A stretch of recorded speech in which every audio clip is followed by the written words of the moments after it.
ఛానళ్లతో మాట్లాడినటువంటి పరిస్థితి. మీరు ఏమనుకుంటున్నారు? మీరు అంటే మీరు చేసే కార్యక్రమాలన్నీ కూడా సవ్యంగా చేస్తూ ఉన్నారా?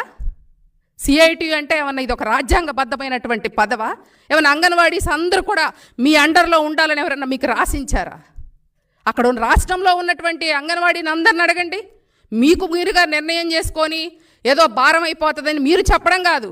గతంలో మీరు చేసినటువంటి పనులేంటి? మీరు ఎన్ని డబ్బులు వసూలు చేశారు?